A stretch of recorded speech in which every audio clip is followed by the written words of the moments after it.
Saudaraku, Kabupaten Aceh Tenggara memiliki segudang potensi wisata yang cukup indah dan mempesona. Salah satunya adalah Villa Bustanul Arifin Ketambe yang sangat asyik menginap ataupun bermalam untuk menikmati keindahan pemandangan objek wisata. Kawasan ini sangat hijau, asri dan sejuk, hiasi kicauan burung yang merdu di antara pepohonan. Villa Bustanul Arifin Ketambe berada di kaki Gunung Taman Nasional Gunung Losar atau TNGL Kota Chadi. Husaini Amin, salah seorang wartawan yang tergabung di Wadah PWI Aceh Tenggara, ia mengatakan bahwa dirinya ketika sore hari berjalan kaki mengamati keanekaragaman flora dan fauna di objek wisata Ketambe.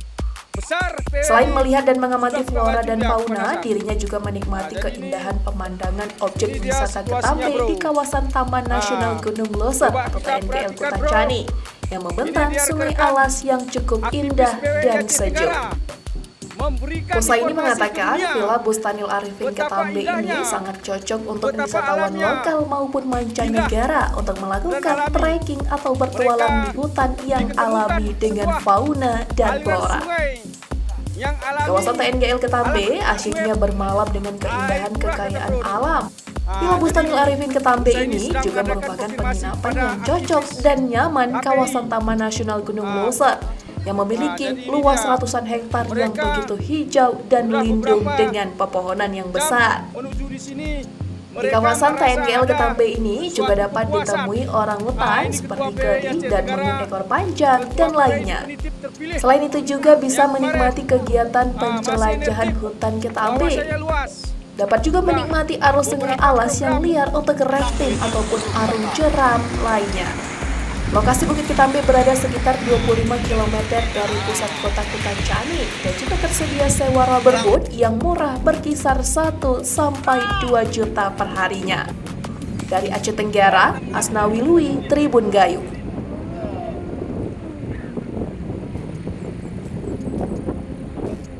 Jadi sekarang kita lagi menikmati arung jeram dari rafting Ketambe menuju mana, Arben?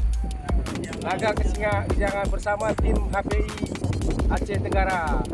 Jadi tim HPI yang kami tempati pusat ini termasuk yang profesional, namanya Pak Kopra. Nah, ini dia Pak Kopra. Jadi ini ibu siapa namanya? Ibu Jaya. Nah, tim Putri juga tak kalah dengan tim Putra. Jadi ini sebagai contoh bahwa tim Putri juga tak mau kalah. Nah, ini dia. Nah, ini rekan dari PWI juga. Nah, lagi bersama ini. Nah, ini dia.